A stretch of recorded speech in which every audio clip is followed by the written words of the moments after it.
So let's start tonight. Tonight our topic is very important, especially when the country become a landscape for many in company to expand, right? So we're going to look at all these area one by one. Right. Yeah. So first of all, we look at the role in communication, AI role in communication. What is the benefit of AI in a cross-culture setting? And also we will look at the what kind of AI tools for communication purposes. Right? Yes. We all understand the importance of the cross-culture communication. Right? So when we say cross-culture, basically we are talking about connecting people from very different background, right? So we call diverse background. It's very essential for business, educational institution, and the communities. There's a lot of challenge we're going to go through, and hopefully, apart from a human approach, AI also can provide various solutions for the cross-culture communication, right? So first of all, let's explore how AI can improve our translation services. Of course, later for the detail, Anthony will share, and maybe Chance also can share some of his idea about how to communicate among the different culture. And also we look at the how to enhance the understanding, improve communication, and also what kind of applications, right? So yes, first we look at the AI power translation. It's very important for cultural nuances in communications. So there's a lot of way our human communicate, right? We use a lot of expression, facial expression, ideals, and also the human very deep culture significant approach, right? So it's not that simple for AI able to replace. Yes, but there's a couple of advanced AI models and diverse data set that we can use. So yes, with the AI, we can train the LM on the regional dialects and cultural context. Also, we can able to interpret even very subtle meaning and emotional undertones, right? So that can be improved. And of course, end of the day, hopefully we can, with the AI technology, we can facilitate deeper, richer, and more empathetic exchange of the idea. So what is in the AI, we have a recommendation model, right? So we all understand that when you go to, for example, like TikTok, right? So there's a video being selected, being recommended by the TikTok algorithm. So it's what we call recommendation model, right? The reason of doing this is able to personalize of the content. So AI, we tailor certain content to match or synchronize with the cultural background, right? So it's why even you are using the same application, but the way that they respond to you may be very different based on your cultural background. Recommendation algorithm will suggest a lot of like news, entertainment, education materials, right? So that's what AI can have been done. Yes, mainly is to boost the engagement, make it more interesting, right? Yeah, so this kind of customizable or we call personalized content increase the user engagement. It will expose user to very different, diverse area, right? Perspectives also. Of course, the end goal is to promote inclusive, so inclusion and able to look at the very different cultural relevant content, right? So of course, it is a process of AI understanding you, right? So that you're able to feed you a relevant content. Yes, it's encouraging dialogue between individuals from different cultures. So all these things, the algorithm can help us. Yes, AI powered the chatbot now or virtual assistant, or this year very popular we call agent, right? AI agent. So they're able to transform business interactive globally. So this is why when we are building a chatbot now, it's not straightforward. You're no longer just building chatbot for one particular location, one particular market, right? So how can you change the content to suit different culture? That is where the advanced AI should do. Yes, and also able to support based on different native language. And of course, you hopefully able to incorporate the local custom. It's very important to respond or even respect the local custom, right? The way we communicate through the AI, we must able to cater for that. The goal is to creating a trust. We hope they're able to have a trust and not only the local culture, right? So end of the day, we want to have better relationship. That's what we call transactional assistance and building a trust, okay? And then we are able to treat everyone like in a family.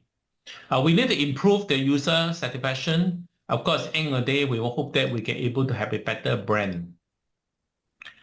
Sentiment analysis is one of the very important for AI, dealing with the culture differences. We call cultural dynamic. Many AI tools able to handle the sentiment analysis.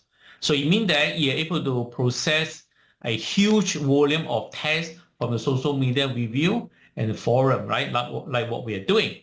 You're able to detect the underlying emotion. Sometimes when we communicate as a human, although we look very happy, right? But actually there's anger below, right? We got underlying emotion, attitude we don't know, right? So how can we able to detect all this atmosphere in a very different culture? That is a challenging part. The benefit of organization, yes, is you put a lot of people together, international team member, good, right? Then you're able to operate in a global or worldwide scale. You're able to fine-tune the model and able to to facilitate the different cultural audience. As if you're a marketer, you can able to craft cultural sensitive communication strategy with the sentiment analysis. And also you can set the policy so that you can able to guide and enforce the corporate policy. As the community leader, today, all the business is all about managing different community, right? So as a community leader, you can able to engage a very diversified group effectively. So that is very interesting when we are expanding in the global market. Of course, we hope that we are able to have the immersive technology like AR, VR, or AR with the AI, right? So we all know that AI have been developed and advanced in this few years, and together with VR, AR going to be a very, very interesting. So if we're able to simulate the cross-culture interaction, and hopefully, we have a better understanding, empathy, and able to know each other better. Especially in the education industry, the corporate training, right? So if you can able to have a better understanding, we call immersive experience, then the user will be the trainee, right? The audience participant will have a longer, we call spending time with the system. We hope that we can able to prepare individual for international collaborations. In the practicing in this kind of simulated environment, we can develop cross-culture communication skill. So it means that if you one day you receive an order that, hey, your new duty, you're going to send to, let's say overseas for managing a team. So instead of going there, then you find that, there's a lot of problem, misunderstanding, right? So you can able to have this simulation environment for you to build the confidence and sensitivity before you go to other country and start work. We understand this is a lot of challenging, right? We call cultural stereotyping. We identify how can we identify and mitigate the biased language, right? The tone that we do. Actually, the machine learning algorithm can help us by correlating or analyzing a lot of data in terms of text and image. We are able to build a pattern. So then in this case, we are able to reduce the stereotype. A stereotype is not good. It means that by default, we have certain thinking towards a certain group of people, right? So we don't want that to happen. We don't want to have this stereotyping, and sometimes as a manager, we consider it as a very harmful way, right? So we want to reduce it. And of course, if we find that, team, we have this behavior, hopefully we can detect as early as possible so that we can minimize the risk. So it's what we call flattening, right? So when we see that, let's say, for example, I think many of you is managing a WhatsApp group, social media group, right? So you might understand if a certain biased content we call hater, right? Hater is the interest of hater is only spread a lot of controversial discussion in the group, right? So when we find that, then we need to resolve it, right? So bring everyone back into the neutral position. So we can able to help us to a very diversified digital environment, and we can able to create or even one end we are celebrating the diversity. That is good. But at the same time, we want to make sure that we're able managing the team properly. So hopefully we can able to foster, encourage, strengthen the cross-culture empathy. So empathy is a key thing that we want to do. Yes, AI tools can help us for the multicultural team. So often that we have team from different countries, right? So like what we are now, right? So we have Bruno from Hong Kong, Chance from China, and team and me in Singapore, Anthony in Singapore, and we have Anugrah from Indonesia. So we have a lot of different type of of the team member from different places, right? So I think the question is that how can we work very closely together and we're able to communicate properly. So that is our challenge as well. Okay, yeah. So the challenge and ethical consideration, when we have this cultural bias, is very damaging. Yes, AI system can help us to monitor. At the same time, can we enforce existing bias? So we also need to make sure that the AI will not be biased, right? So that the model, the information we train the AI must be very careful. And we hope that we can able to keep a diverse and inclusive data set. So this is why it's very interesting right now, right? A lot of people say that, oh, just like, internet world, you have Western type of internet. For example, I use China example, you got internet within China behind the firewall, right? So, but the question is that whether will AI go to this track also, right? You have Western AI, you have a China-based AI, right? So, of course, the best able to combine both. Why? Because you are able to have a better, diverse, and inclusive data set, so able to have a better understanding about the world culture. Yes, the concern regarding the data privacy, yes, we understand that. The personalizing the content often require personal data collection, right? So that's where the argument right now in the AI world. But end of the day, we hope that we can able to balance our AI with the ethical consideration, right? So I think this is the common goal in the world now. We want to build an AI system and link them up with the cultural awareness, but with the ethical consideration. So it's very important. I think everyone is talking about, every country is talking about how we ensure ethical use of AI as technology direction. So yes, the future of AI in the cross communication is going to be very important, right? So we look at the various areas. First of all, we look at the continuous improvement of AI. You were able to help us to get better understanding, not just language, right? So based on the NLM, the natural language processing, we're able to have better than that. We can able to enhance the machine learning technologies. We can able to cooperate with the refinement so that technology can work with a lot of different, we call it linguists. And also you can able to involve in a lot of cultural expert. Culture is a very big thing now, right? And one of the reasons that why Singapore is quite popular in providing the manager, because in Singapore itself, we have a lot of culture differences. So people in Singapore manager need to understand or treat different team with the cultural awareness, right? So that is why I think that's going to be spread over in many, many places. So we need to respect. First of all, in order to gain awareness, we must respect. So we respect the global culture. And of course, AI tools must represent the cultural richness, right? So we have full culture within AI.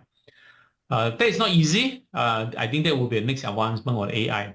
Hopefully, we can use it to reduce the communication barriers. We need to be responsible for development and deployment of AI. And end of the day, we hope that AI can help us to facilitate the cross-culture dialogue also, not just providing you the answer or the idea, right? So they are aware on the cultural communication method. So as a summary, yes, the real-time translation is one of the AI can provide, right? They can facilitate instant communication across language. That's like what we are doing right now, right? So we have this Bahasa, Indonesia Bahasa translation in front of you, and take note that each of you can translate into your local language, but just using the caption, right, in the Zoom. Then apart from that, they understand and respect, right? The AI must understand and respect, just like human, cultural differences, be able to personalize according to different type of audience. You can improve the customer interaction, enhance engagement, even they are from different country, different culture.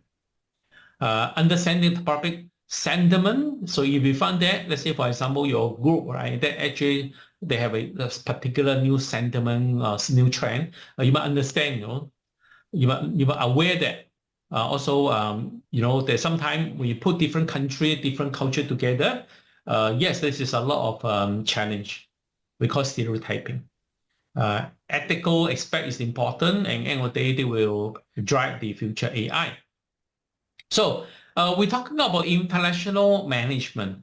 So yes, the challenge for us to expand the business into overseas, or we as an international manager, we understand that when you're managing the business operation across border, you need to consider, basically it's a process of putting the resources, people, and process in a multi-country together, right? So that is not easy.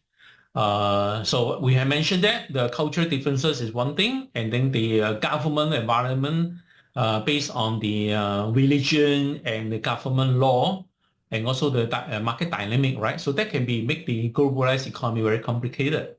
By deploying the AI, we can transform the business operation globally. We all understand that instead of going overseas, actually we can use AI to do a lot of research, even managing overseas team, right? But it's not that straightforward. Okay, there's a lot of good challenge, good chance. At the same time, we need to make sure that we make a good, correct decision. So from here, how can we describe AI in cross-cultural communication? We understand it's very important, right? So end of the day, why we need to, as a manager, we need to be aware of the culture because we want to avoid the conflict. We want to have a better team, right? And also we don't want to miss out the opportunity. What kind of tools AI have been using for the cultural communication? Of course, it's translation, right? And the deep learning. The NLM, NLP, right? The natural language processing, the real-time translation, that what we are doing here, right, in the Zoom, and also reduce the barrier, the language barrier. That hopefully we can able to facilitate cross-border communication or collaboration. But that is require a process for the AI to monitor, to analyze the communication patterns. Hopefully they are able to improve the communication from time to time. But also, of course, we know that AI have a limitation in the cross-culture communication, okay? So there's a lot of room for improvement. The AI language translation tools, this is very important, especially for the successful international management, because it can prevent miscommunication and conflict. But if you are not managing properly, it can lead to inefficiencies. And at the end of the day, you may miss the total opportunity, right? So in your own country, you're doing very well, and many companies, when they expand overseas, and it's very difficult, right, to managing a team. So they miss a lot of opportunity. The Google Translate, the deep learning, right? Most of them, they're able to incorporate the AI power language translation. You can facilitate the communication in different language. And of course, we mentioned that now with the natural language processing, you can provide the real-time translation and also reduce a lot of language barrier. So how can we navigate cultural differences with the AI? Yep. So there's a lot of limitation we must understand, right? So AI is not perfect. AI is a tool, not a substitute. So there's no way for us to put the AI as a manager to managing a global team. There is no, right? So the AI advancement are significant, but it's not replacement for cultural competency. So it means that we can ask AI a lot of different information in different country, but we still really need to have the real cultural competency team, right? So the manager need to understand and cultural context. Number two, the limitation of AI communication, AI may not able to capture, okay, we call nuance of the human communication. So a lot of implication, right? So someone will say, oh, Patrick, nice to meet you, right? But actually behind he may have a different thinking, right? So a lot of things that, you cannot just, understand or, able to represent from the human test. So this is why the AI need to understand more about human, especially human communication. We still believe that the personal communication, personal connection is very important, right? So then we as a manager, we need to build a very strong communication skill, even we have AI, right? So with our team. So when we are looking into a different concept theory behind, here I want to introduce a few foundation or fundamental theories for the cross-cultural communication. So the first one we call high context and low context communication, right? So for friends, you're from Western world, or some of you going to Western for job or for venture or as an entrepreneurs, right? So I think you can see very obvious differences. What's a high context and why low context communication? High context culture rely on implicit cues and shared background knowledge. It's very common in Asia, right? The Arab and then Latin American society. So, but then you will look at the West, right? So it's very different. It's a low context communication, very direct. They don't like this idea. They say, no, this is not a good idea. It's very direct, right? The directness doesn't mean that it won't hurt you as a leader, right? They still respect you, but they are more explicit, right? Yeah, so it's a direct communication. So that in this case, is a minimal resilience on surrounding context, very direct, right? But in Asia, we are not, okay? We are a little bit of low context. Even we don't agree, right? So we will take time to explain to you. It's not just straight away tell you in the face. So there's no right and wrong, right? But the researcher classified as a high context and low context communication. So it's very important we understand these two cultures. High context communication is expect listener to read between the lines. A low context assume that straight away you clarify, right? So you don't take time, you don't waste your time. You don't like it, you just voice out. So that's the low context environment. So this is a very famous theory. Okay, so from the hostility, cultural dimensional theory, sometimes we call cultural dimension concept. So they compare with different type of the attributes, right?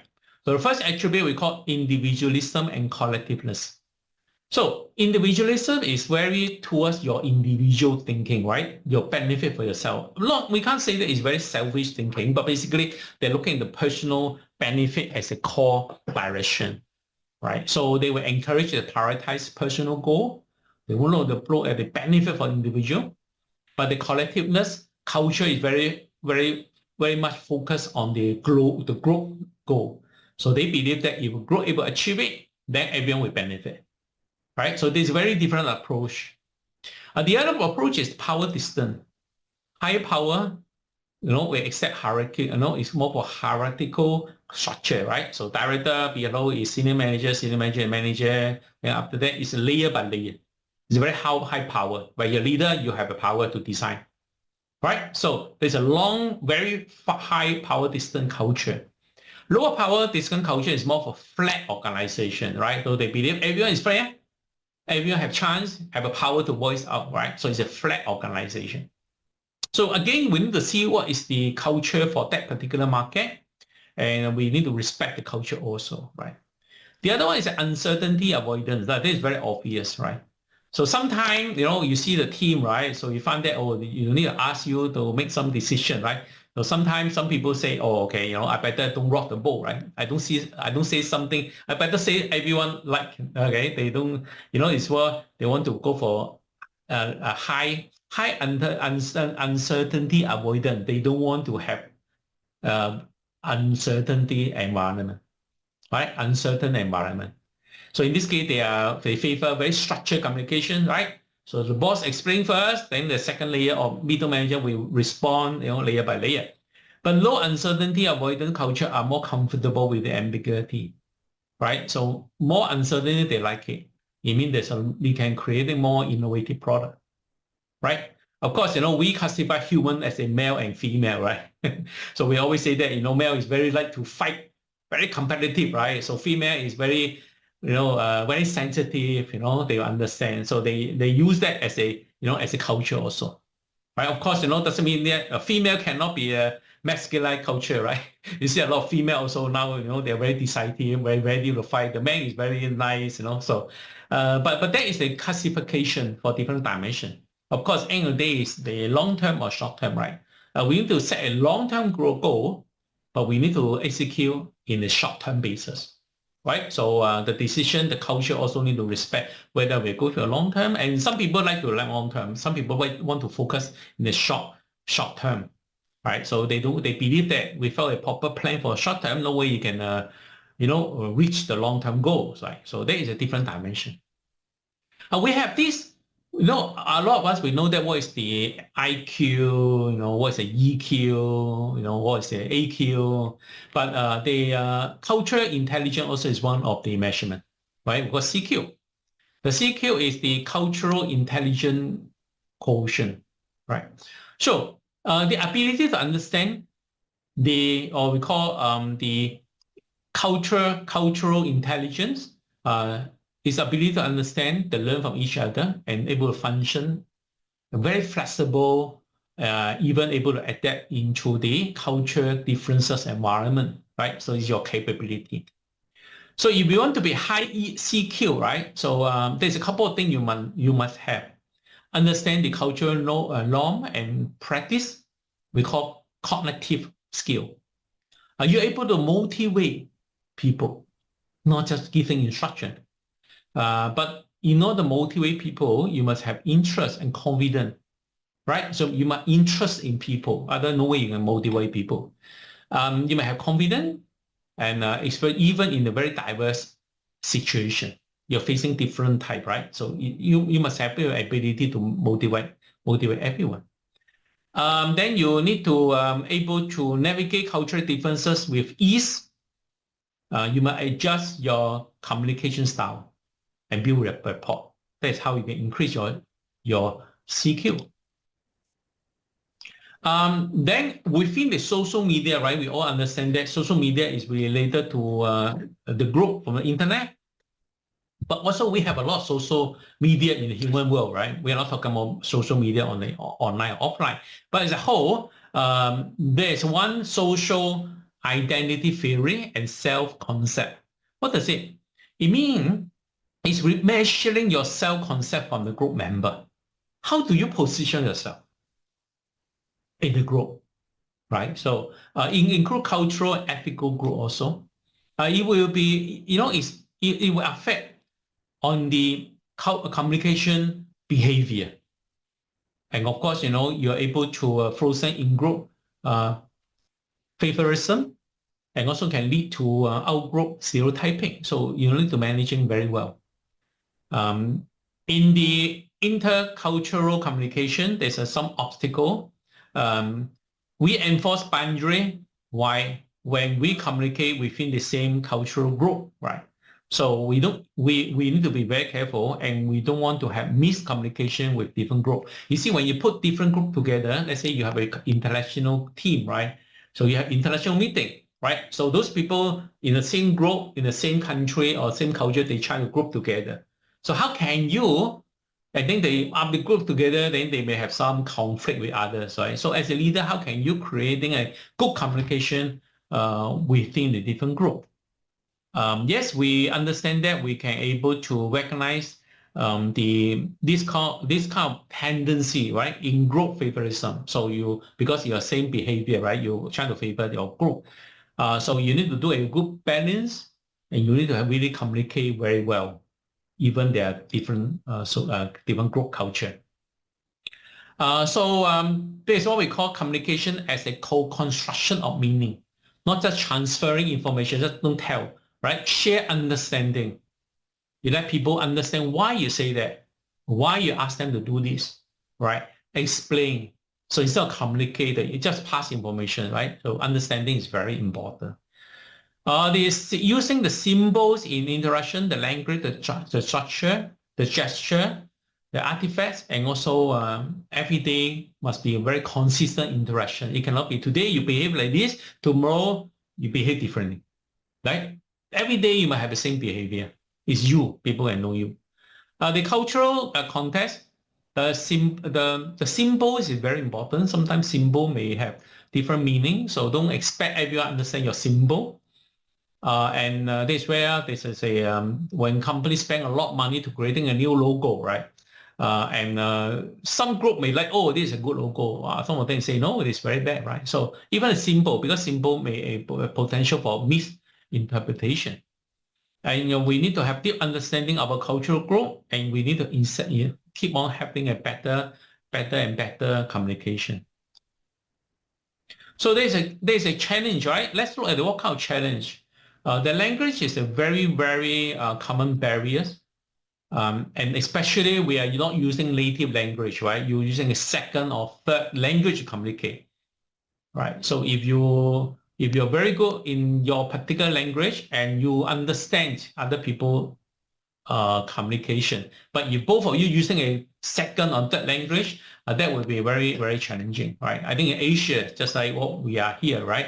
Also, we have our own language and we're using English. English, in many cases, may not be our common first language. So in this case, there's a lot of cultural reference loss in the translation, and it will cause a lot of incomplete understanding.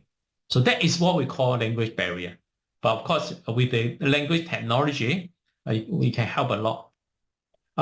Then we need to take note of the non-verbal communication differences. Okay, the gesture, the body language, and the facial expression. So it's why AI now is trying to recognize the facial expression now, right? So as the AI getting more and more advanced, they will recognize your facial expression. And as simple as handshaking, right? It's not just simple, right? So a lot of friends from Western world, they come in, they just have handshake, but we understand that in many Asia countries, handshaking is not a norm, okay?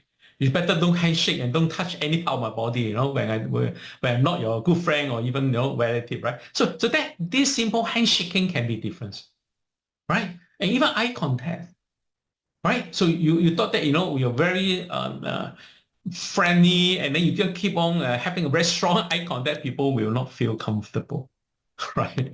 So some people prefer on their online Zoom communication rather than physical, right? Okay, or vice versa.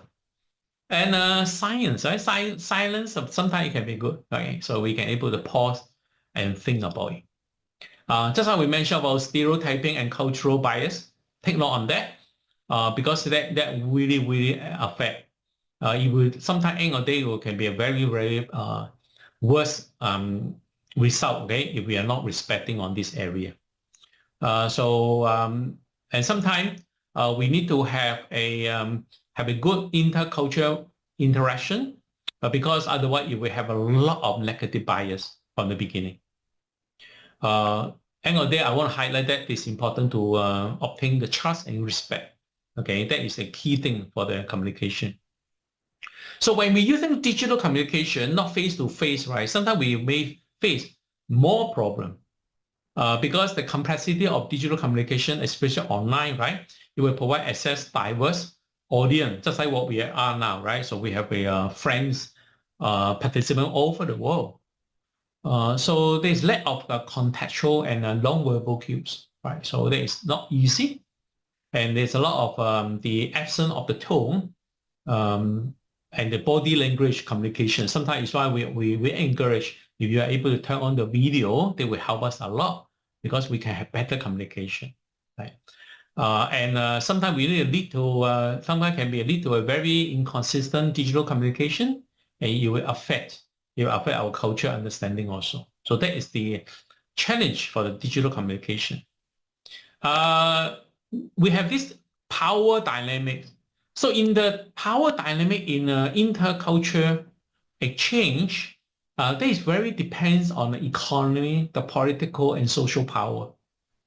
I like to communicate on the on a global basis, because the moment that we build a good report, right, regardless of whether you are from different economic, political environment, we can work very closely together. So it's fine if you're able to have an international team online or digital team, you need to have a lot of energy spent, right? It's not that straightforward. And then we need to make sure that the able to have proper balance and have a effective communication. At the end of the day, we hope that we are able to avoid, for example, inequality and generating very resistant and misunderstanding behavior, right? Otherwise, it is very difficult for us to achieve the corporate outcome for the group. So we call cultural norms. So dynamic, we call dynamic nature of culture, right? So communication practice are continuously evolving. What we worked in the past may not apply, it may not be applicable now, right? I think all of us, we understand that, right? Last month, the working environment to today may be different because every day we have a new thing coming in.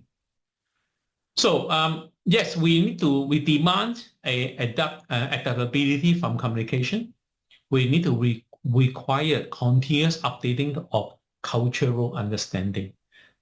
We all know that, right? So we start with the different generation, right? So right now the youngest is Gen Z, but when we say youngest now, Gen A coming in now, right? So Gen A is the generation of Alpha, right? So there's a different generation. They're very different behavior, right? And we talk about culture differences from different places. So there's a lot of uncertainty going on. And individuals will struggle to keep pace with evolving code of conduct. The way of behave is going to be very important. And hopefully we are able to have a good communication style.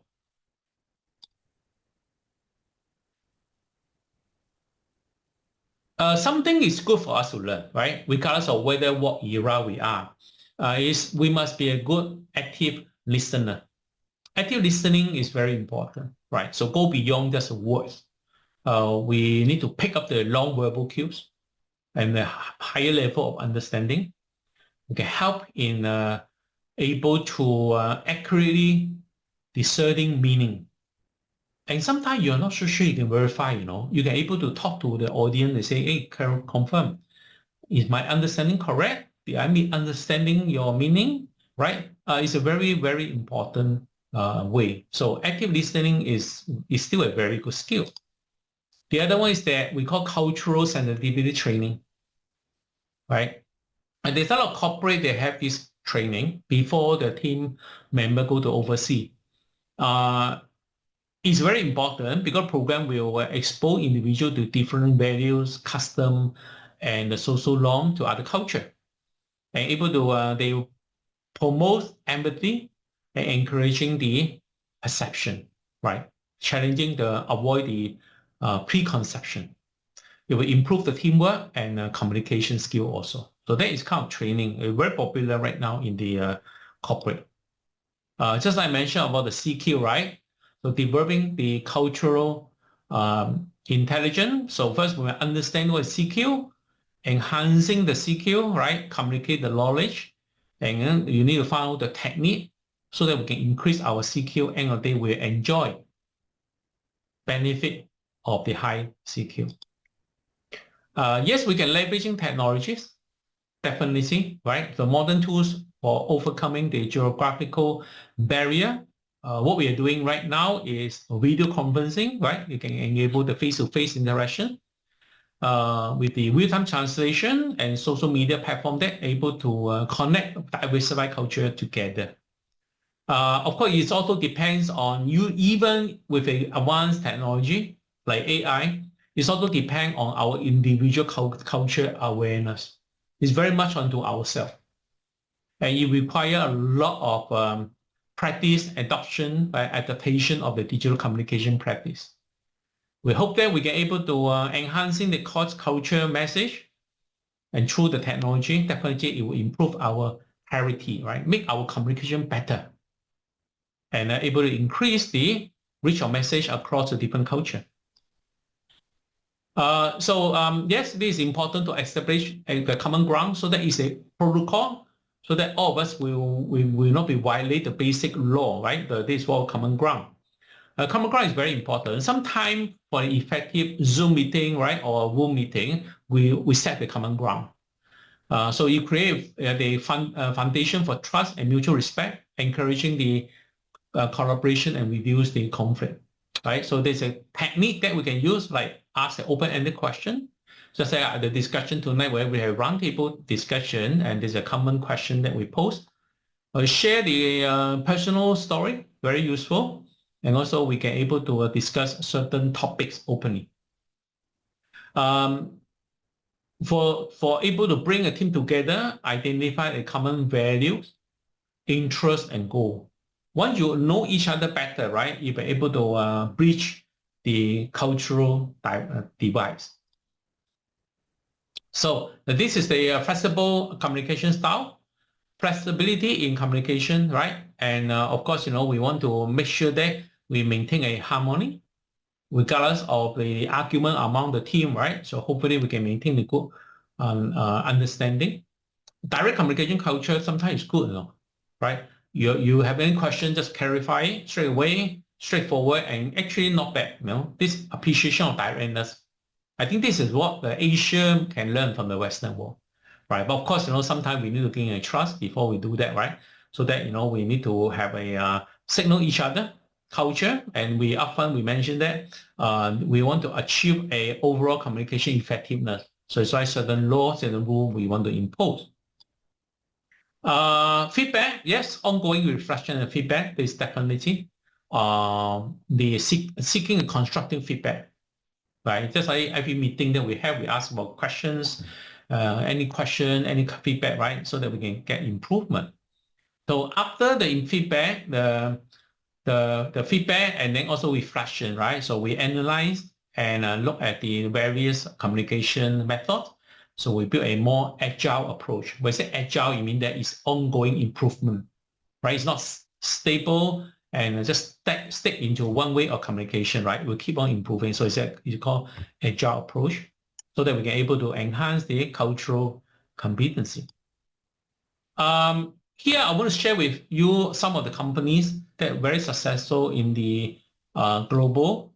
Let's look at the McDonald's, right? McDonald's in India, this is very interesting.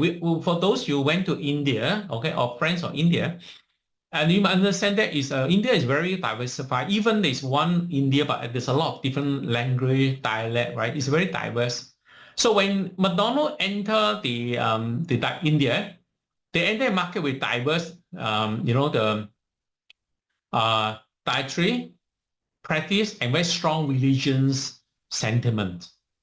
And also there's a big group of them is vegetarian, population very high, okay, and beef consider the taboo. So they is very against beef because we all understand that, right? So if you're the Buddhist, your friend in Buddhism, they are trying to avoid beef. So we all know that McDonald's is a beef, in America it's all beef as the main meat, right, for the burger. So how that McDonald's can enter in India? So there's a first of all, they have a global menu centered around beef burger. That's what the global recipe, right? So then in this case, you have problem. It will jeopardize the local customer and violating the cultural law. So, and all this way in India, the way they eat, right, is a root. From the day one they born, they have this eating habit. So this is what we call cross-culture challenge, right? So what kind of strategy McDonald's in India they do is menu adaptation. So they don't insist the beef, right? So they have a local sourcing and favorites. So they were able to look at that, and then from that they are able to customize that, right? Yeah. And then also they have a cultural sensitive marketing, so that they make sure that they don't just copy whatever thing they market in America and just put it in there. At the end of the day, they overcome that, right? Yeah. So Bruno, you have anything to share for that? Yeah, thank you very much. About that, for the McDonald's in India. To be honest, I never been in India, but I also have some watching videos about India about the McDonald's, and the best thing is, to be honest, while you're doing traveling, this is kind of like my terms of my point of view or my terms. I will go to McDonald's. I must go to McDonald's to take a look, to take a closer look about the menu. So I believe that the strategies that McDonald's using is quite different, or you can say it's exactly the same skills to do the menu adaptation. Like in the Indonesia, they are having more whites. Yeah, a lot of whites in different menus. Even you are eating burger, and for I guess that in Malaysia they don't get any pig. They don't get any pig because of the halal. So I believe that the menu adaptations you can consider in the two way. The first way is how exactly we are going to implement our business is to use the highlights about the cross-cultural challenge. Is it okay for us to change a little bit to be more sensitive about their belief? Because as halal, they don't allow pig. Even they are accidentally eating, they are going to wash their stomach. So it's no to talk about pig. So I think that we need to highlight the terms of the challenge, cross culture challenge. And the second thing is it's better for you to hire or discuss a person already in there. For example, you are going to discover the Indian market, so you are better to have India friends or even consultants or the businesses in there, and then for you to help on all the challenge, especially for the cross culture challenge. Of course, mean by challenge, you have to like how to set up a business, having all those things together. But the cross culture, you need to highlight it. Otherwise, your business will be so you need to accept the market afterward. Thank you very much. Sure. Yeah. Chance, McDonald's in China, do they customize or are they make some changes? Do you know? Sure. Yeah, the great examples, and my personal favorite is those for hot, a very hot flavor from the Sichuan province. They make something like a taco light, but the taco is custom localized to the kind of Sichuan spicy taste that which is also happen to be my personal favorite. So I love those personal localized favorite burger with the Sichuan flavor, spicy. Very interesting. Okay.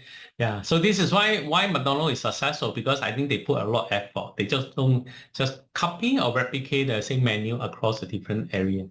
Right. So yes, we look at their Starbucks again, right?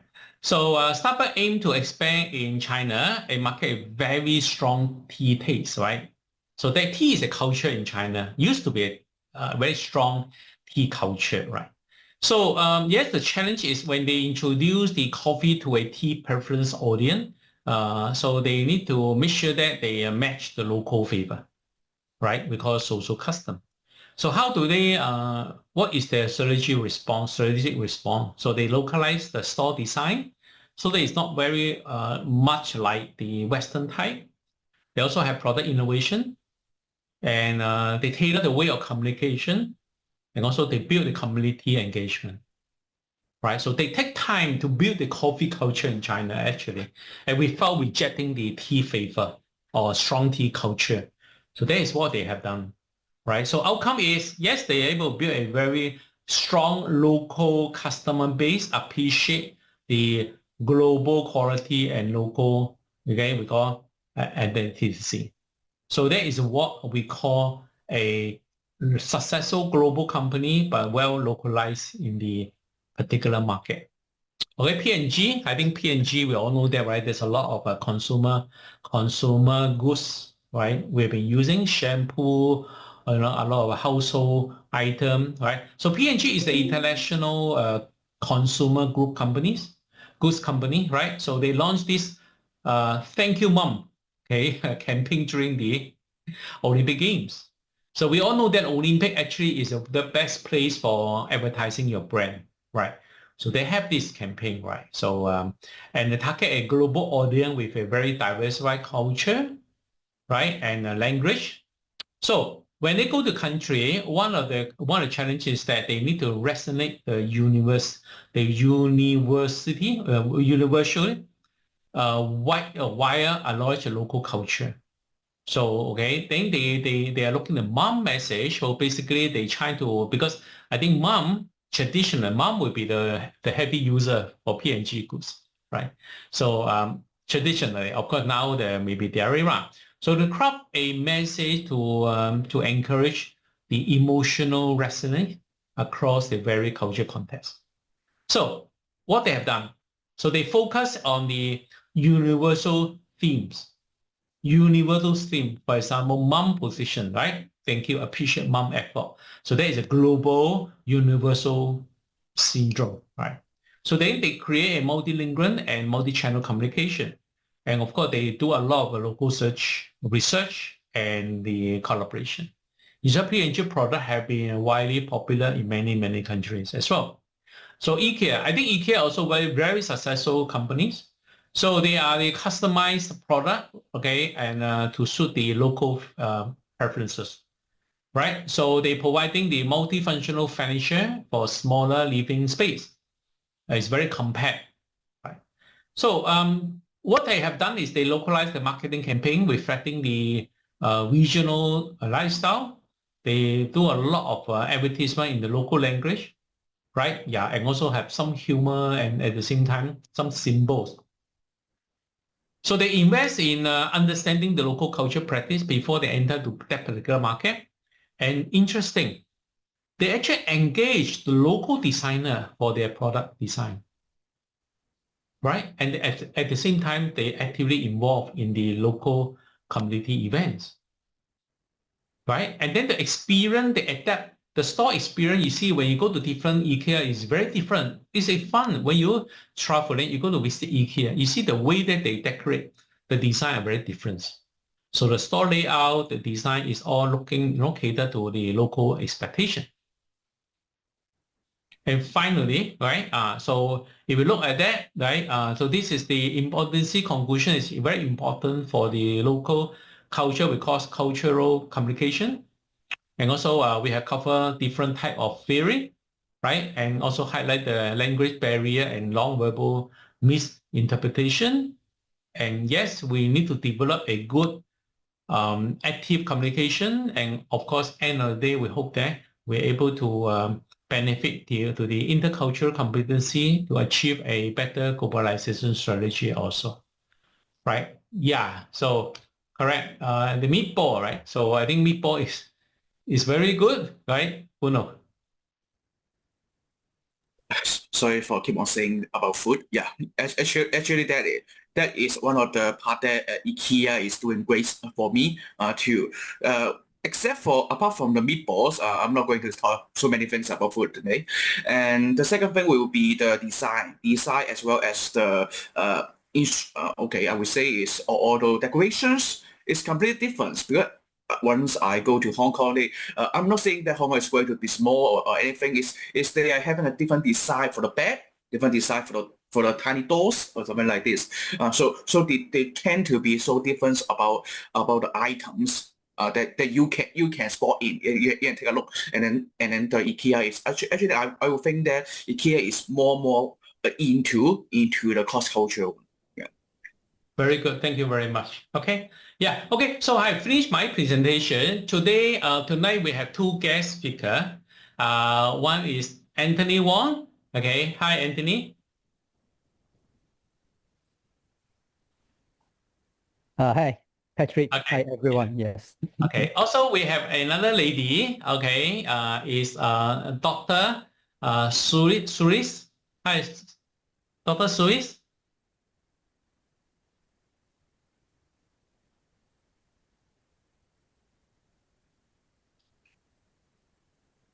Okay. Yeah. Okay. Yeah. So maybe Anthony, you can start first. Anthony. Okay. So Thank let you. me put on my slide first. Yeah. Okay. Anthony, you would like to introduce yourself to the audience? Yeah. Thank you. I Okay, let you to introduce yourself, okay? all right. I thought you are going to do this for me. I can, okay, yeah. So Okay, you yeah. want, okay? Yeah, Okay. I thought we just talk about cultural diversification, right? So one way is the best is to introduce yourself, okay? Okay, yeah. From you, right? Okay. Yeah. Yeah. I'm based in Singapore, and as far as the AI communication is concerned, my main expertise is in machine translation and some development in language technology. So I've been doing it for about 20 years. And thank you, Patrick, for having gone through with us some very culture and Sorry. cross-cultural communication and AI together.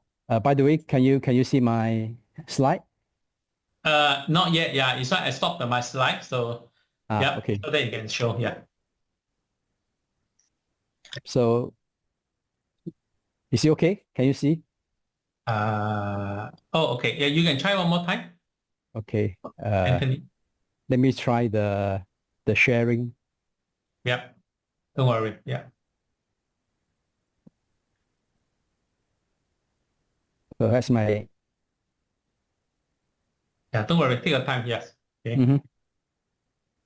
I like your avatar. Okay. Very popular now. 熊猫, And the panda. Okay.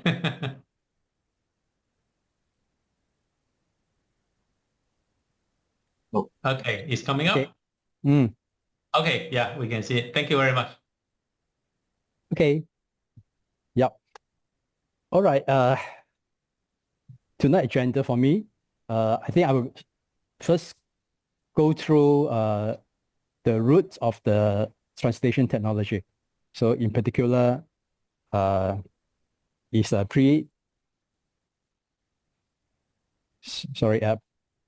predecessor, which is a linguistic computing or corpus computing.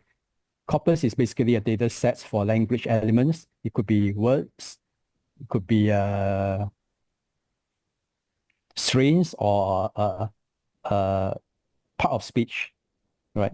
So the application itself is how the language technology can help promote cross-cultural communication. Then we'll go through why we need machine translation and also briefly about the history of the machine translation, like the rule-based model, the statistical model, and also I would say there's a game changer, the NMT, the neural machine translation. And from there onwards, I can't help comparing the methodology of this neural machine translation with DeepSeek. I'd like to also emphasize how similar these two technology. Then we continue with a user case and also end up with a short summary. Okay, so starting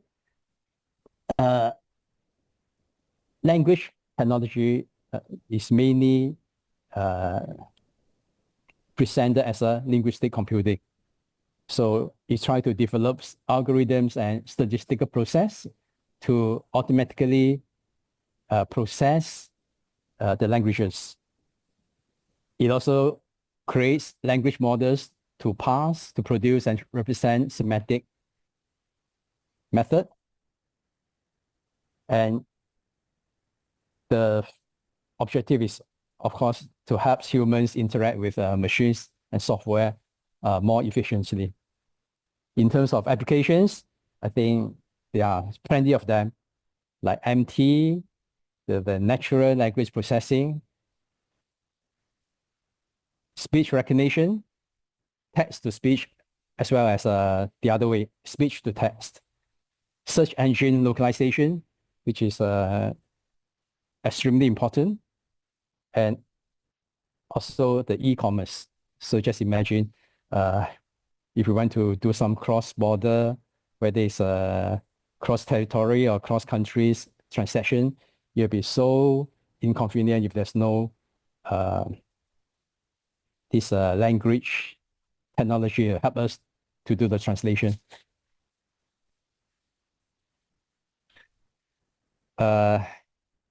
In terms of the industry itself, the translation industry is actually annual $50 billion worldwide. That is the figure we managed to gather last year, or rather 2023.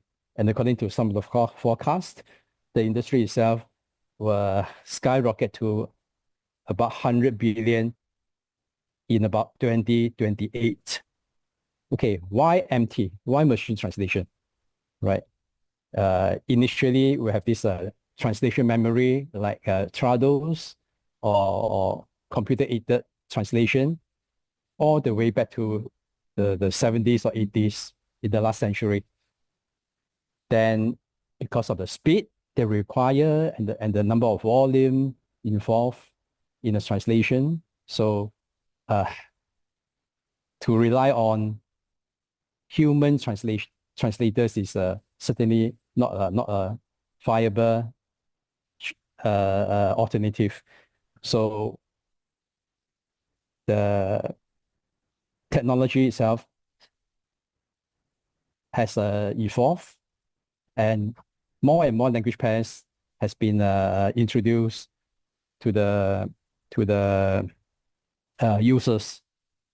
One interesting thing is in the past, for example, whenever we want to do an MT, we always have a bridge language, or we call it a pivot language. In most cases, this bridge language is English. Okay, so for example, from German to Chinese, we tend to do German to English first, followed by English to Chinese. But now with the advance in technology, this type of pivot translation is no more required. So this will also make the MT more and more efficient, and also manage to eliminate some of the noises in the process. Then we have a product and service globalization. For example, if we have products roll out throughout the whole world, right, then we need to have things like documentation, online customer support, right, or the online documentation. So all this will require globalization. So this is especially important in terms of simultaneous product launch of some of the multinational company. And of course, we also have social media on the online contents and entertainment. It's just like Patrick has shared with us earlier, right? Now we have this subtitling, right? Voice over, all this dubbing that can be done almost instantly.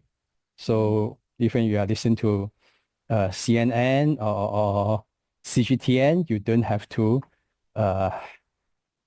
understand the native languages of all these news source anymore. Entertainment also, right? So just an interesting figure. In the case of Microsoft, according to their localization department, actually only 10% of the contents has been translated so far.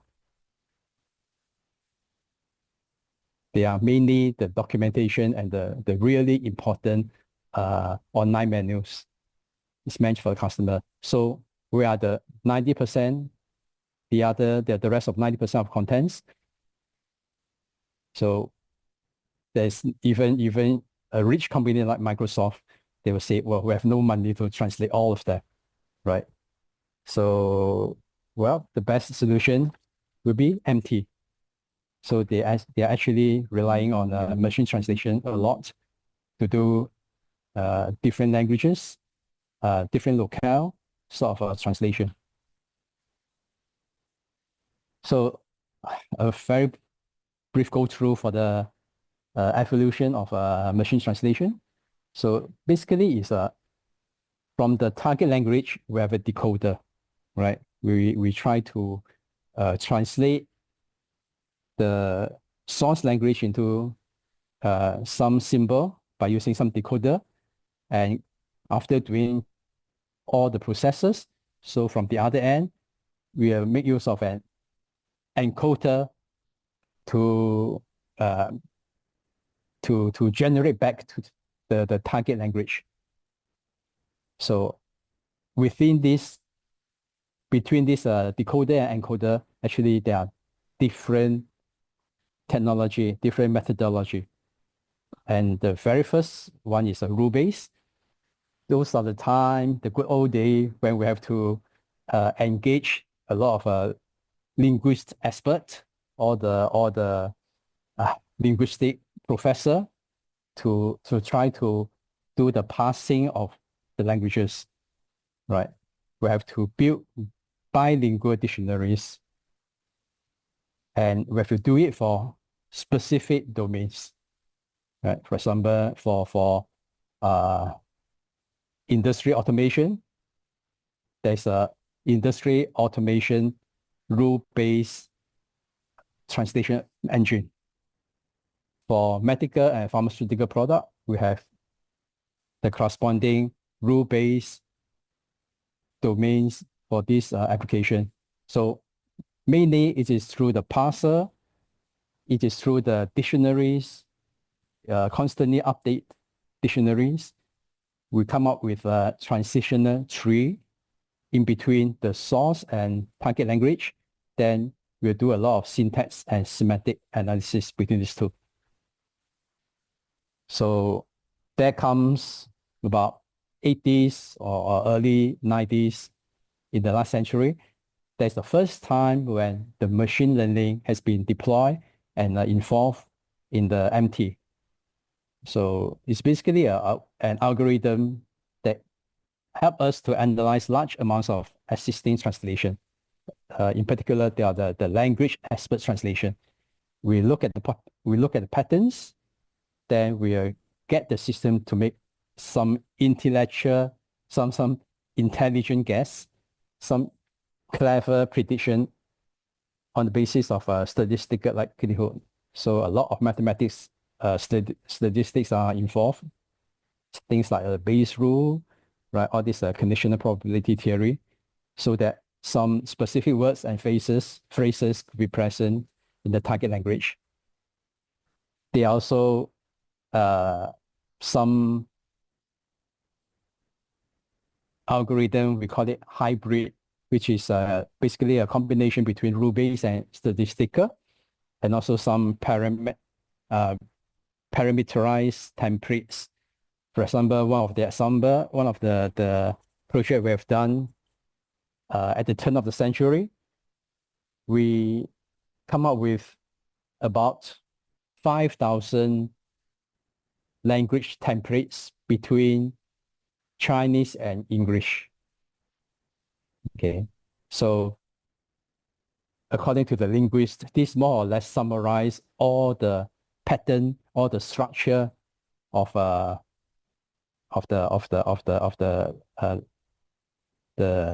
correlation between these two languages. So a lot of effort has been put on it, and the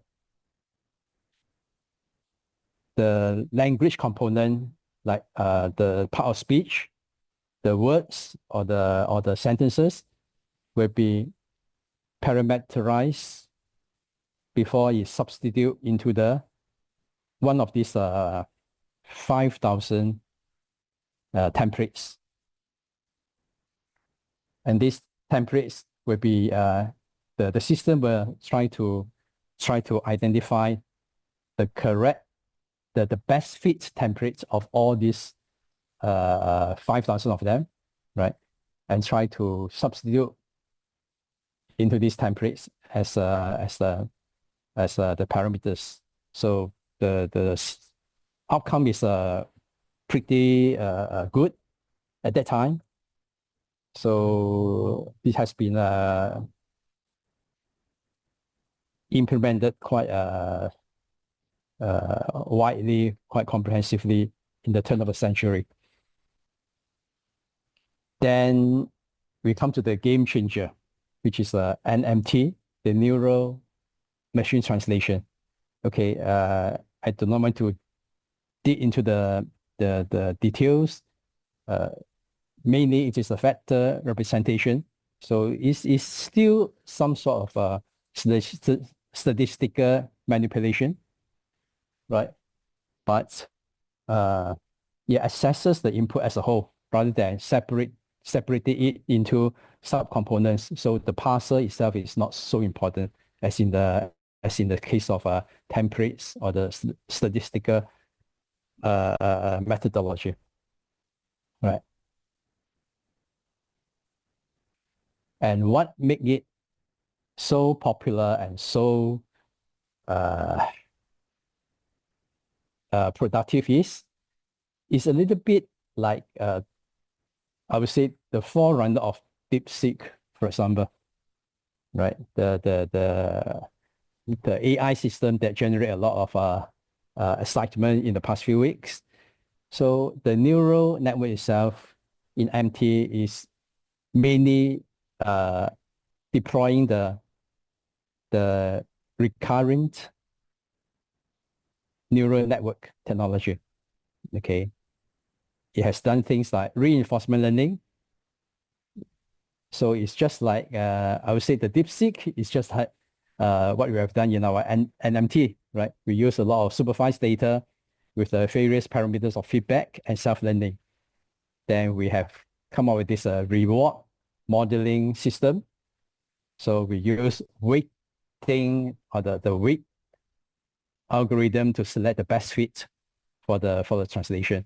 Then of course we also have the fine tuning. We use a lot of alignment technology, a lot of user translation memory extensively for the alignment, for the tuning, and of course for the constant feedback of the translation so that it can gradually come up with the best translation.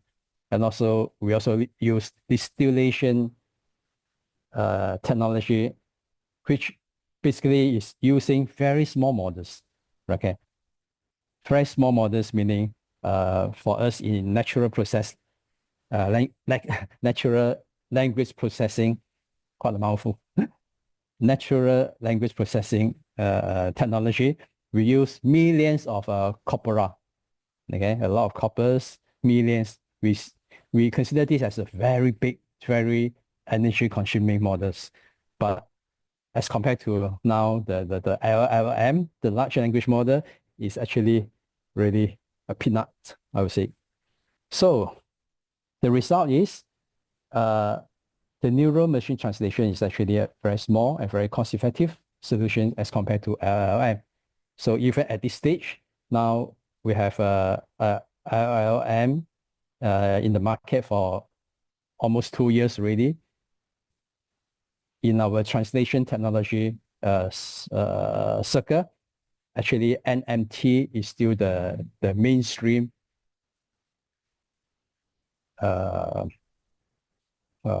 methodology, I would say.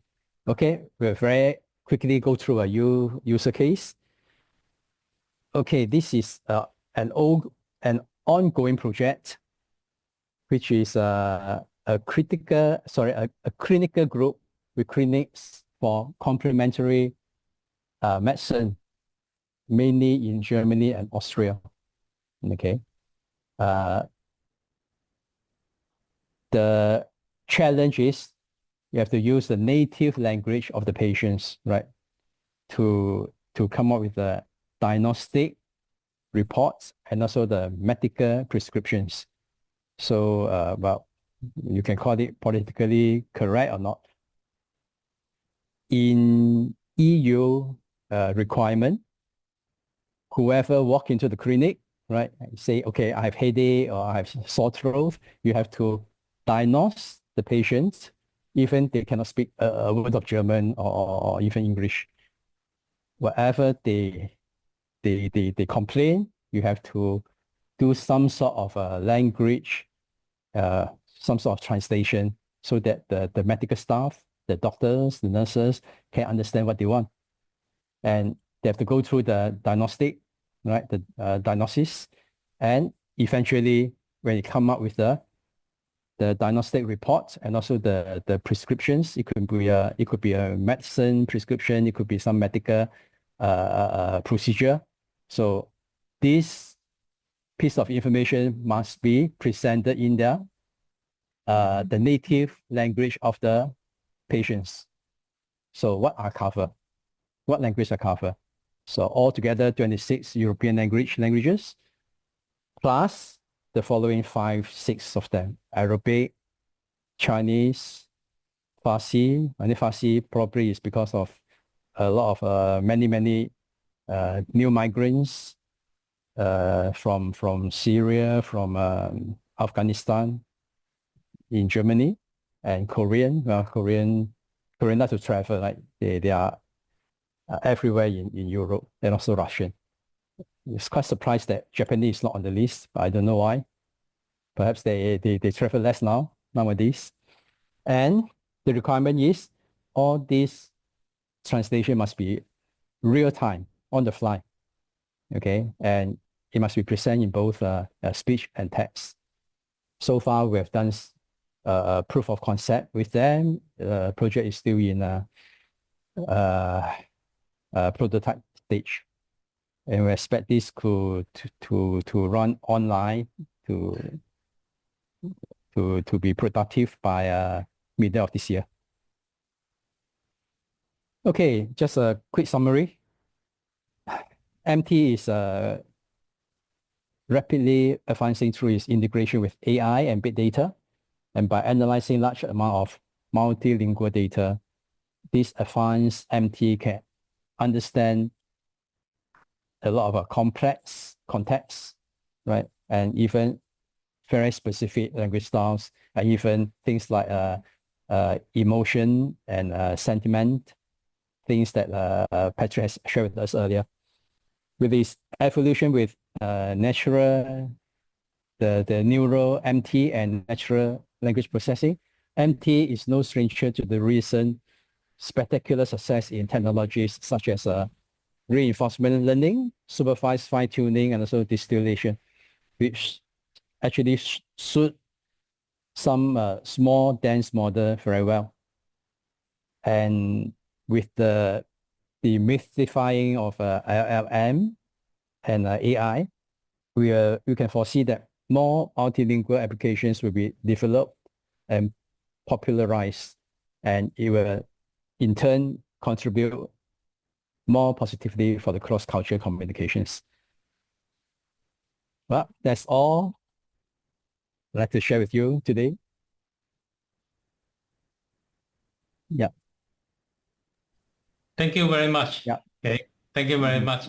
So I think this is very interesting. And of course, I would like to thank Anthony, okay, for the very interesting sharing about the language translation and translation technology also, right? Of course, we all understand that the AI, the DeepSeek have a lot of influence, but of course, if you're able to really go into the human level of the communication, it still take some time, right? Again, thank you, Anthony, for your insightful presentation on the translation technology, right? Yeah. So your clear explanation and the example, I like the example, very interesting. The Europe, the Germany example, right? Give us a very good perspective of the future of the language translation. Thank you very much. Okay, appreciate the time and your expertise you share with us.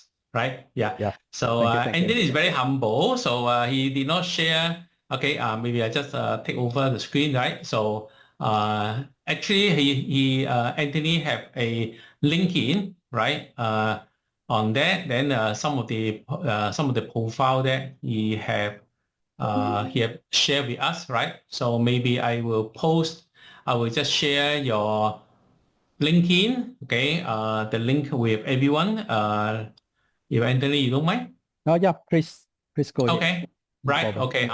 So later we will share it out, right? Yeah. So Just now we have another speaker. Thank you, Anthony. We have another speaker, Dr. Suris. Because just now she has some problem for the internet connection. So I just want to check with her again.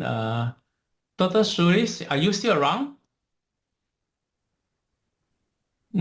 Okay, yeah. So I think today the line may not be so clear, right? Yeah. So I think maybe in the next round, I would like to share, right? Okay, Anugraph, do you have anything to share with us, Anugraph, our Indonesia Deputy Operation Director? Anugraph?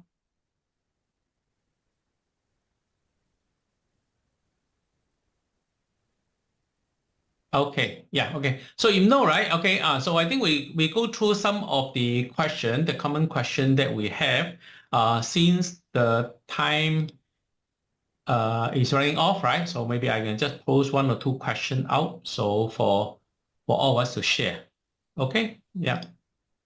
So let me just share the, okay, may I just share the question again? Right, yeah, okay. So maybe I go to the question 2.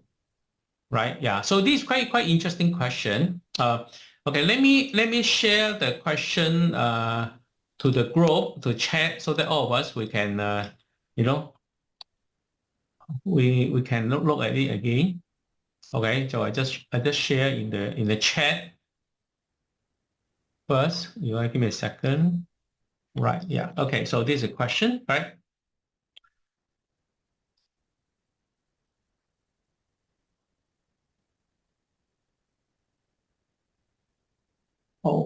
Okay. Okay. Let me just share with everyone. So I sent it out already, right? Okay, yeah. So the question is, what role does AI play in bridging the culture bias, okay, in the global communication, right? So how this bias can be mitigated? We did share before, right? Yeah. So I want to hear from all of you, because I think the AI tools is very powerful today. So how can AI help us, okay, to mitigate this cultural bias? So what do you think? Right. Okay. Maybe, okay, Bruno, you have anything to share? Okay. Again, Bruno is from Hong Kong, and you know, I think there's a lot of different communication culture in Hong Kong compared with Singapore or Indonesia, right? Bruno, do you want to share? Yeah, about that part is that's true. I don't know if there is any reason on that one. I hope any others people in Hong Kong can tell me. I see a lot of foreign foreign friends is in around my place, or even in other places, not only for like the central area. So for this part or these questions, to be honest, I think that I seems to touch the answer while I'm speaking before. As I mentioned that maybe you are going to the market of India or Indonesia, then you need to hire a person to do all those things to solve the problem for you as a consultant, as well as you need to highlight the cross-culture challenge. And I think, oh, why not? Why not we let AI to take the role for the foreign part first? The meaning of the foreign part is not or the fun part is not about you are going to fire your consultants. It's not about not to hire anyone in Indonesia. No, I don't mean about this. I mean for the foreign one is you at least have a clear knowledge about this area, about these locations. No matter it is about cultural language or no matter it is about what I mean by cultural language is urban language. And the second thing will be any challenge that you may come from about the talents, or about the hiring, about the cultural, and of course, as well as what Anthony has already talked to us, is the language. Yeah. the language technologies or language technology, I believe that what AI can do, because as I remember that we have taught about API, training about AI, they can translate English into German. And especially, and then they have talked about German as well, and other language, of course. So we can do that. We can allow AI to do language translation as well as to highlight the cross-cultural collaborations as a front end or as a front consultants. I'm not saying that you don't need to hire anyone, but you need to do this at least in the research stage. Yeah, in the research stage, you know that is the challenge. You know there will be some bias even in these programs. Yeah, in the market that you see. Yeah. Thank you very much. Okay. Yeah. Okay. Yeah. Very interesting. So, Chance, can you do you want to take this question again? Yeah, sure. Yeah, it's been something that around my agenda for because I'm working with a AI agent platform in China like Doubao and then also the Tencent Yuanbao, and trying to use AI agent to as our co-learning partner with the coaches and students. And one idea had been popping up in my mind is like I had a strong feeling that used to be the case that China, what China sells to the world, right? The physical products or products that don't exactly require a lot of these involvement of a human consulting or knowledge infusion into the process of selling all those products to the rest of the world. But increasingly, when China are trying to exporting all these different technology like 4G, 5G networks, software technologies, all these are sophisticated services and technology-driven businesses. So AI agent or AI by itself would play a critical role in bridging the gap at least in the knowledge translation.